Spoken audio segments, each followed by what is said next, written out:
What's going on, guys? Welcome to another episode of Coaches Conversations, Coaches Convos. I'm Coach Will, as always. I'm here with Coach Juan, and today we got a list for you. Two separate lists. We're gonna do our top 3 machines that you don't need to use in the gym. Now, there's so many great pieces of equipment depending on what gym you go to. Most gyms are going to have, the main basic stuff that you need. If you go to a bigger gym or a corporate gym, there might be a lot of stuff that they sprinkle in there, machines that they think are useful or maybe they thought were useful back in the day. And we're going to just go over our top 3 machines that we would never put our clients on and ones that we don't use and why. So do you want to kick us off with your first one? Yeah, I think we should just go off on all 3 and then show them a picture of all 3 too. Okay. So, for me right now, I would go with the booty builder as one, the abdominal crunch machine as another, and then also the rotational abdominal machine as the third. Those are the 3, so hopefully you throw a picture up and they can see exactly. All right, so that's for me to do later. Yeah, that's for you to work. All right, what are your 3 though? So my 3 would be the vertical crunch, which is, and I'll show you the picture here. There's one that goes down like this. And we have 2 similar ones because my other 2 would be the abdominal crunch machine and the rotation. The rotisserie. I had said that one day. You guys got to go back into an old podcast. That was hilarious. Check out the archives for rotisserie. Yeah, I was stalking on it. So let's start with our 2 that we share. Because there's a reason why we both share them. Now let's start with the ab crunch. Why don't you recommend the ab crunch? Okay, so hold on, sorry, my bad. With the abdominal crunch, I started my journey and I was like, I'm going to do these 3. So when I first started personal training, I was an advocate for the abdominal crunch machine just for most people because they didn't like getting down on the floor and then getting back up. Super lazy. I'm not doing that. I'm not here for it. You're going to get down and do the abdominal workouts on the floor because I've seen more results and they tend to be a little bit more effective, forcing you to actually, connect with the muscle group, stabilize with the core, and then it's going to improve so many different things compared to when we are doing the abdominal machine, and it kind of does the work for you. So there's so many more reasons why, but just first off, I was a major advocate for the abdominal machine and the rotational crunch. I called it my 3 best friends. I would do the total abdominal one. That's the one that you push down straight. I would do the rotation. That's here. And then I would do the abdominal crunch. When I first started my journey, I would try and do 100 reps on each of them. Crazy psycho. And then I came in as a personal trainer, and that's what I would do with some of my clients. But ultimately, it didn't get them where they wanted to be. And there were so many different things that I was doing in my workout routine that was getting me the results that I wanted. It wasn't just those crunches. So right now, completely made a flip. I don't put any of my clients on those 2 specifically. So back to the main topic. He's just sitting here. No, I'm listening. Back to the main topic. The abdominal crunch machine. One of the reasons why I don't like it is it does the work for you. Yeah. So what would you say? So I would say the opposite. I would say not that it does the work for you. I would say that everything else is working but your abs. And I'll say this because I'm guilty of it. Whenever I went on that machine, I was pushing down with my arms. I was pulling up with my legs. I was using my neck. I was using my upper back. I was using my lower back. I was using everything known to man except for my abs. Now, there are people that have asked me to show them this machine. And while I start with the caveat of, I don't like this machine, I wouldn't put you on this machine if you were my client, I'll show you how to get the best out of it. And that is dropping the weight. If you're someone that uses this machine, first off, don't get on the floor, let's do some abs. Or if you have back problems, get on a yoga ball, do some crunches. And we'll go over what we'll replace it with afterwards. But if you're going to use this machine, I want you to, when you hold onto the handles, I want no grip. I open my hands up. I have my arms resting on the pads. My hands are open. So I can't pull down. I can't use my arms. I can't use my forearm and my upper back to pull down this machine. And I'm going to start the machine while I'm back here in a full stretch. I'm going to start the movement before the weight gets even off the weight stack by crunching my abs down. I'm pulling my abs, trying to bring the top of my abs to my belly button. and I'm squeezing it all the way down, bringing it all the way down, so that my core is immediately engaged and I'm following through with my core. If I feel it, because once I engage my core here, if you try and cheat with anything else, you're going to feel all that tension relieve off your abs. And so you're not going to be doing it. But that's a whole lot of work. Honestly, it's more, you're losing so much energy and so much time trying to focus on your abs when instead you could just do other ab workouts. Most definitely, but I do like that because that does give some people something to try and think about when they are going to go and walk over to that abdominal crunch machine. So stay lightweight, focus on that mind-muscle connection and actually activating the abdominal midsection with your controlled reps and your breathing patterns. So I really do like that. There's so many more reasons, I guess, not so many, but there's a few more reasons that I don't like the crunch machine, mainly because when we get on it, or when I would put clients on it, they would immediately jump to putting it to 120 pounds. Oh, I do crunches every day. I could do 200 pounds. We could do the whole weight stack. And then I have to kind of, train them and coach them through where it's not necessarily the weight that matters. It's more about the contraction that you're getting. We tend to see, or I tend to see when we are on that, like you were saying, the full body engagement, turning it into a full workout when it should just be a midsection. So it is really, really easy to cheat as well. 100%. It's very easy to cheat. And also, it's very easy, because it's so easy to cheat, it's so easy to injure yourself on it. Like we said, your people are going to be engaging their arms. They're going to be engaging their lower back, their upper back. It is so easy to pull a muscle that you weren't even intending to train. So I know people that after doing their 1,000 reps on the ab crunch machine with the bottom of the stack, like, oh, my lower back hurts. Well, that's because you're using your lower back instead of your abs. And that just is one of the many risks of injuries that the ab crunch machine has. And it's, also it's giving you a false sense of security and a false sense of strength, because people tell me, yeah, I could do the bottom of the weight stack and I could do 100 reps. You're fooling yourself. You're cheating yourself out of a great core workout. And people will tell me, your workout doesn't work, going on the floor. I don't really feel it. But once I coach them how to properly engage their core in floor work, now obviously if you can't do floor work, that's a different story. See back to what we said on how to engage in this ab crunch machine. But if you do floor work properly, if you go nice and slow and nice and full form, you're going to see a whole different experience when it comes to your abs. And I have people that'll say, yeah, I do ab crunches every day. I do the bottom of the waist like this and that. I take them on the floor and they do a basic low, oblique, and upper ab circuit. They're on the floor. They can't get up. Exactly. And I was thinking just a normal plank.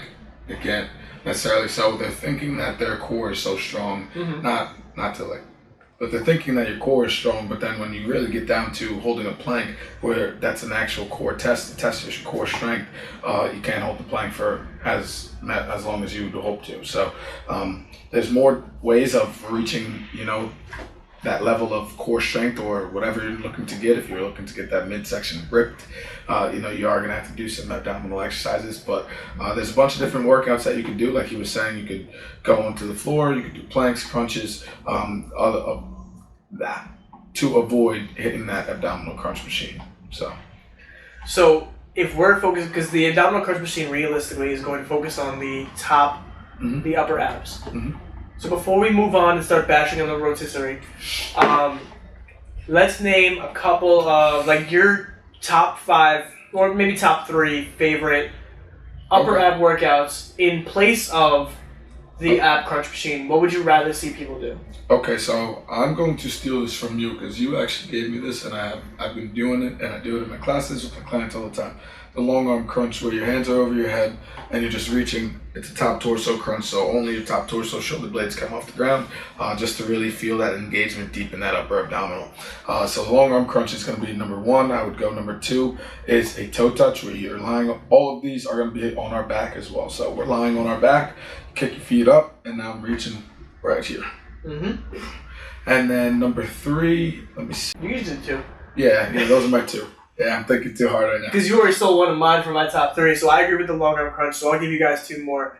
One of my other favorite would be a knee to elbow variation, where your legs are in the air as if you're going to do a bicycle crunch, where your feet are up and then you're just going to be twisting your torso and touching your elbows to your knees, whether you are actually touching your knees or not. It also depends on your flexibility and your core stability.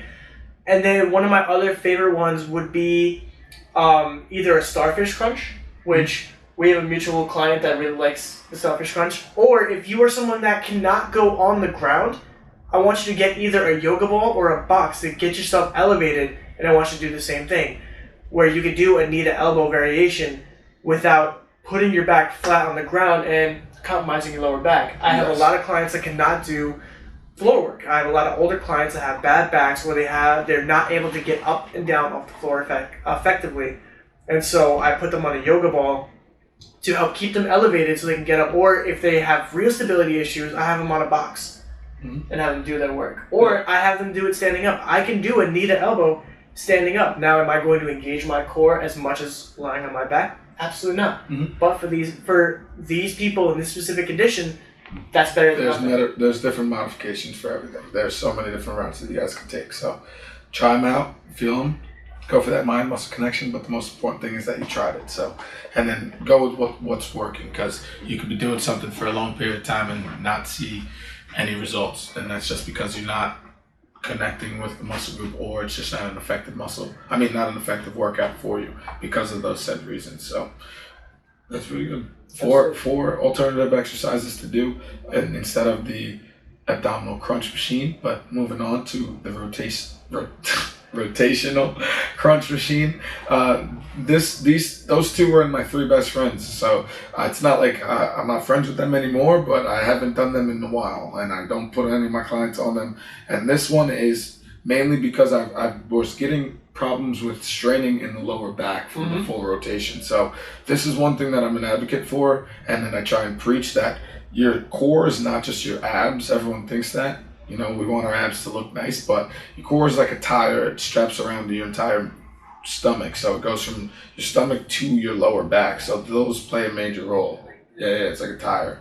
So think about it in that. If you have a weak core, you're going to have a weak lower back muscles as well. So if we could strengthen our core entirely doing any type of workout, that's going to be beneficial for you. So one reasons why I think that this machine isn't useful or isn't as useful as it should be is because a lot of us have weak backs. That's all. A lot of us aren't necessarily taking care of the little fine muscle groups that we should be. We think we are, but we're not. And so we end up tending to get hurt or straining our lower back just from maybe overextending, overdoing a rotation. Like, don't get me wrong, it's a good feel when you do have a great activation with it, but just for client bases, and then some people that like to go wild in the gym, giving a full rotation, you're going to tend to get hurt. So there's a lot of other exercises that I'll share with you guys that could give you the same feel, same benefits, and less risk of injury, just because we have lower weak backs. And then these exercises will actually strengthen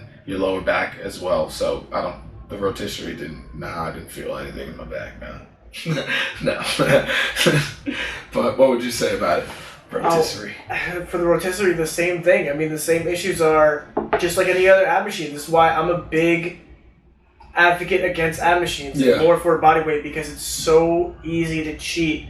It is so easy to think you're stronger than you are, especially with this. Well, now, when you have your hands up in this position and you're moving left to right, there's so many more muscles that you can get involved. I can get my arms involved. I can get my upper back involved a lot more. Yeah. You can strain your lower back, absolutely.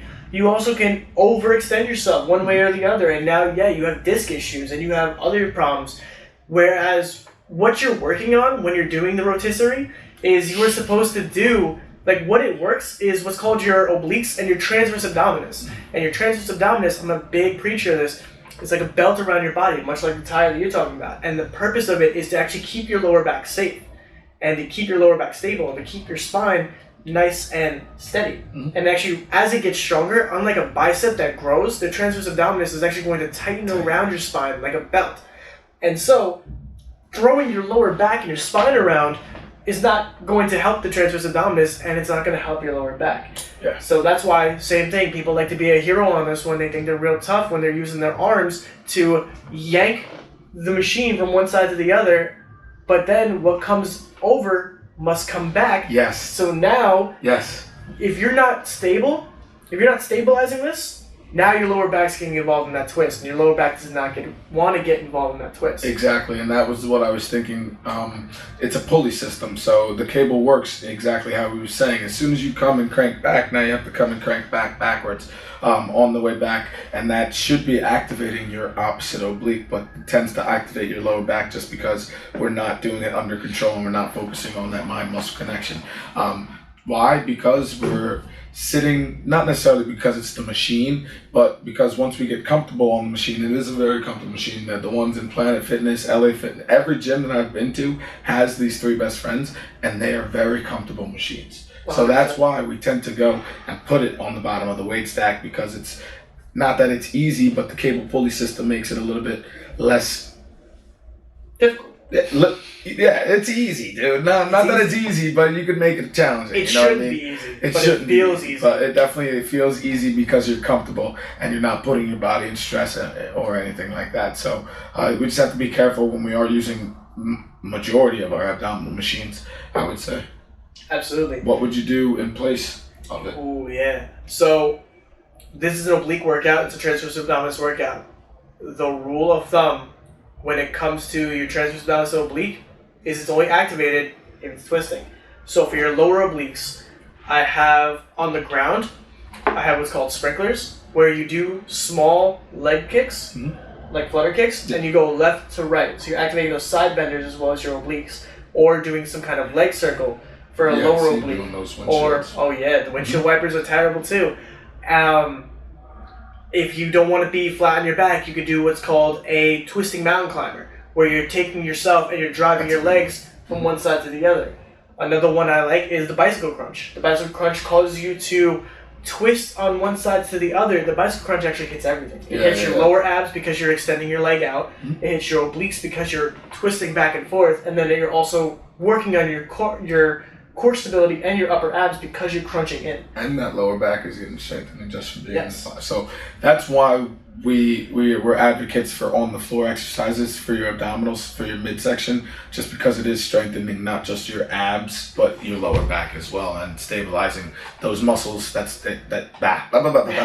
Those muscles that we need to stabilize are going to be getting strengthened as well. So you'll see like balance and coordination becomes improved for those older clients with like trouble with balance, or even younger clients, you know what I mean? You'll just see smaller improvements other than just your abdominals that start becoming ripped, you know? Absolutely. I will say one more though, hand it over to you.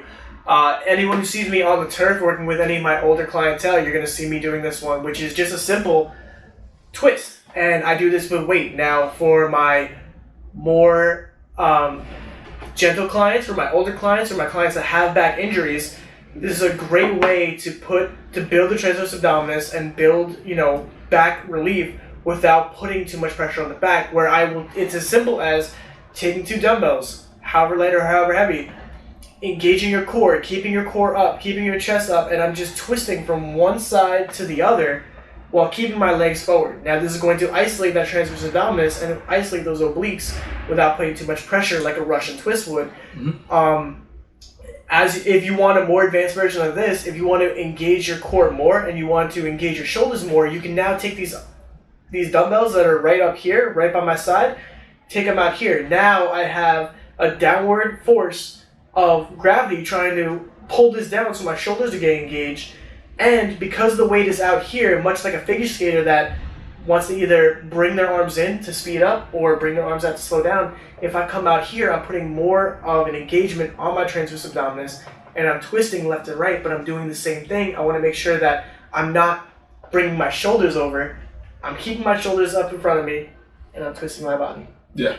Now, so, no. That's what I was gonna hand it off to you. I mean, I feel like I got nothing. Like, not that I got nothing. Obviously, I got workouts at the butt, but like they're all stuff that we kind of said because you said everything. Yeah. You said it yourself. It's with the twist, guys. So literally, get on the ground, start to. No, I'm kidding. But one of them that I like to do is to isolate your single side obliques is a single leg crunch. So, or it's kind of like a modification to our bicycle crunch. So you'll kick one leg up, opposite elbow to your knee, rotate, get all the way up, get a nice deep contraction in that oblique and abdominal. Some people, like you were saying, have the weak lower backs. So not like you were saying, but have weak lower backs, so the Russian twists aren't really optimal for them. But if you are someone that isn't affected or impacted negatively by Russian twist, those are actually really good. And there's different ways to do your Russian twist, like you were saying. Instead of keeping it in close, going out. You feel that force. Even I do this in my class and they hate it. I go overhead for a high twist and then they tap down here. So I really like that. Yeah. So it really forces their core in general, not just your abs, but your core to really work and those small stabilizing muscles to work as well. So, I mean, a toe touch with a rotation, like everything, like anything, abdominal on the work on the ground or standing up with a rotation where you could lock in, have that mind muscle connection where you could feel that your abdominals working. It's gonna be better than the rotisserie. Now with the Russian twist, there's so many different variations. Like you said, one of the ones that there's actually multiple videos of us doing with the boxes, sitting right here. Let's talk about, I want to really isolate it because this is such a common workout and such a workout that people do wrong and that causes them to hurt their lower back. So before we get on to the one machine difference that we talked about, which I'm interested to hear your thoughts on the booty builder, like and subscribe. I want to talk about the oblique twist because I have people that can't do a normal Russian twist in the basic form of it, which is where you're bouncing on your butt, your legs are up in the air, your legs are together, and you're twisting.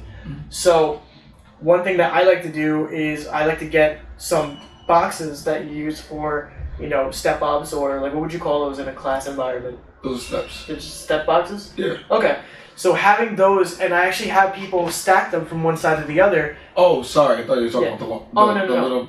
The boxes under? Yeah. Oh, those are risers. Risers. Yeah, okay, thank you. Okay. No, you're good. So having the risers, putting them, and then when people are beginning, when they don't have a lot of balance coordination, I have them actually keep their feet on the ground, heels touching the ground, and staying there, because what's more important to me is that they can move their upper body, their torso, here to here, and engage that.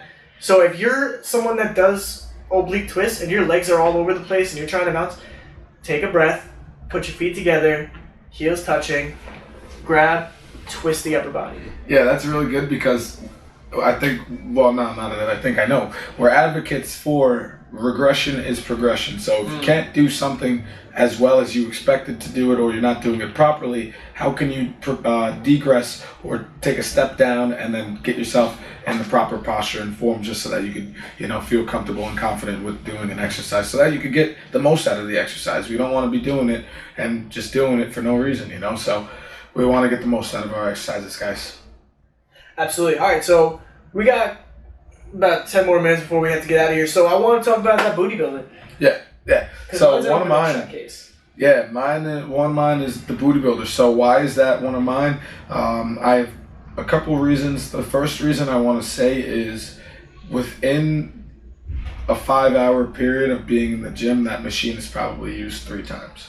Now let me ask you, because we have specifically the booty builder brand hip thrust machine. That's what you're referring to. Yes. Is what your argument about for all hip thrust machines or just specifically that one? I would say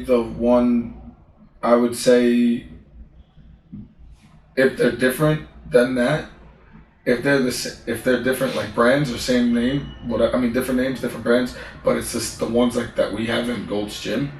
Yes. So I've seen booty builders and booty blasters like that. Yes. Those are the only 2. Those are, in my opinion. Because there are also because I've been to gyms that have a plate loaded hip thrust machine that the platform is much lower. So I agree with you in the sense of the booty builder, the platform is a little too high, and I feel like there's a risk to reward ratio that I don't like. Whereas I've been to gyms like ProFit in Deer Park where they have, it's a very similar machine, but instead of the foot platform being all the way up here, it's lower to the ground so that your feet are still elevated, but you're not all the way pitched all the way up. Yeah. So is that your beef with the booty builder? Is that of how high it is? Because the one at Middle Island as well as the one at Ice Lift, even though one's plate loaded, one's weight stacked, they are very high platforms. No. So my beef with the booty builder guys, let me make this clear, is it's a selling point. Alright? So the booty builder, what do you think you're working? Your booty. You're trying to build your booty. Now, I'm not opposed to building your booty. I'm the one that has a small booty, so I need to be doing more hip thrusts my damn self. All right, so That's why you hate it. Work, huh? All right, but no, like I was saying before, when in a time span of being in the gym for a long period of time, in here and then in the other locations that I travel, I don't really particularly see the machine being used. I see more often people doing the other workouts for your hip thrust. So whether it be single leg hip thrusts, athletic performance based, or people grab the barbell or use the Smith machine instead. So I've been personally, for me, when I would put my clients on that machine, it sounded nice, the booty builder, you know what I mean? But they didn't necessarily get the same benefits or the same connection because of, like you were saying, the angle of the machine. It is different at some gyms, but the angle that we have of our specific one isn't necessarily giving my guys or my ladies the feel that they necessarily get with just a barbell hip thrust. So that's why I'm a hater of it. It sounds nice, trust me, it sounds nice, but the barbell hip thrust is just as effective if it isn't necessarily working for you. So yeah, absolutely. So what I do like about having a hip thrust machine versus a barbell hip thrust is that space. It's more optimal for space. It's people that might want to isolate their glutes but may not be comfortable in the gym to grab a barbell, load it up, and then start thrusting in the free weight space. I do like that option of having a machine. I know at other gyms I've been to, it's been very secluded. It's been off to the side where you're not in like direct eyesight of everyone watching you hip thrust because it is a very suggestive pose and a bit much. I personally have lower back issues. I have lower back tightness, so I don't go on it particularly often. If I'm feeling really good and I really want to isolate my glutes, I find it very useful, but because I know how to use it properly. That being said, because it's such a high platform, you have a much higher risk of overextending, hyperextending your back, causing more lower back issues, or letting your lower back or your legs or something else take over the workout, and then you're not isolating your glutes as much as you could have with a donkey kick fire hydrant, or like you said, a one leg hip thrust, things like that. I do like hip thrust machines as a concept for the reasons I said before, privacy and opportunity to isolate the glutes, but I will agree the booty builder is too high of a platform for it to be as beneficial as, say, another hip thrust, and that is my beef with the booty builder personally. And next, I want to talk about the vertical pullover. Now, I don't know. I've never seen you use this. I've used it maybe 3 times. Okay, in like your entire lifting career. Yeah. Me too. Because it feels good.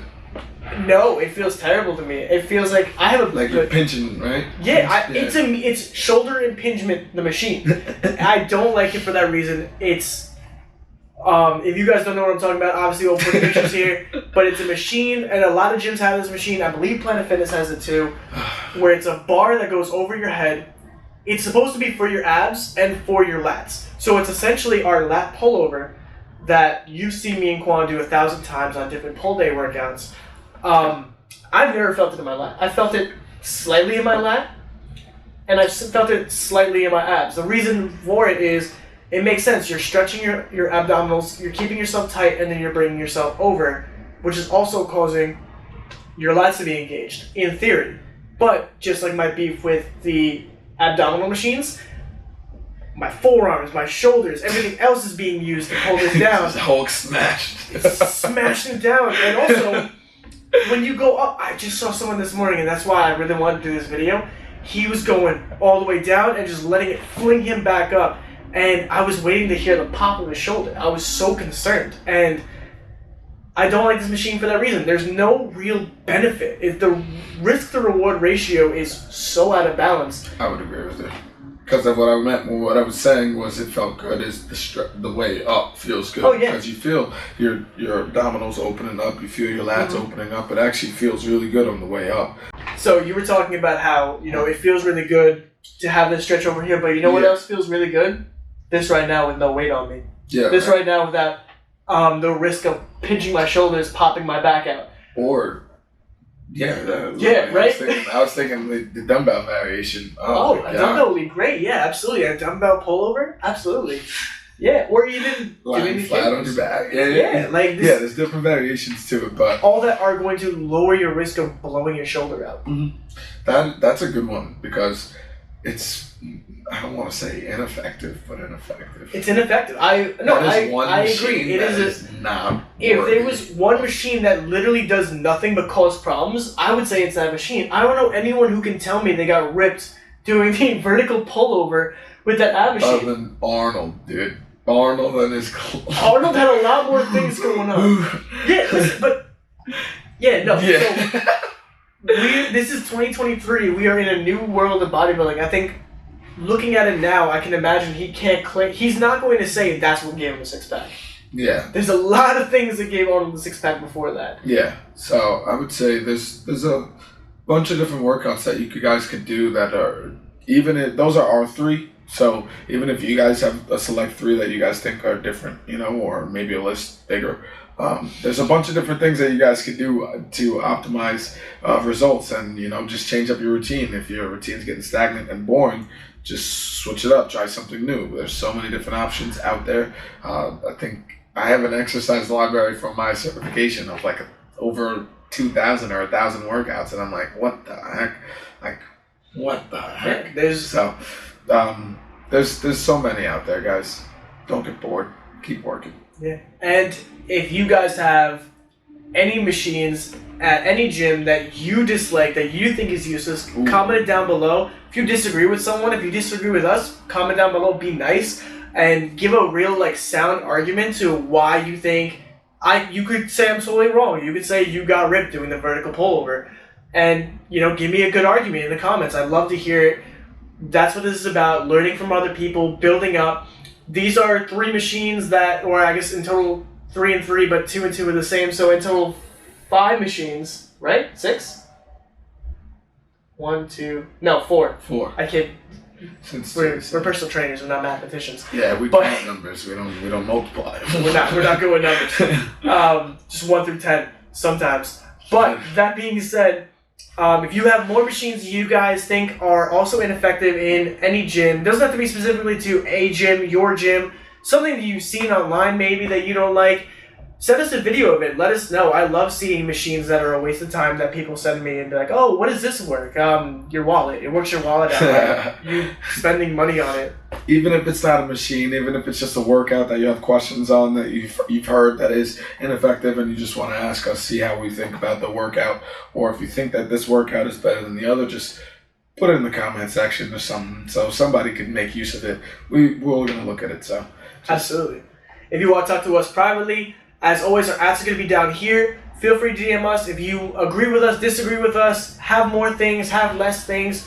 If you're looking for programs that give you machines that actually do work, or giving you other workouts that are actually effective, hit us up. We're not going to have these machines in any of our programs. If you're looking for a program, if you're looking for personal training in the Islip or Middle Island area, feel free to hit us up for that too.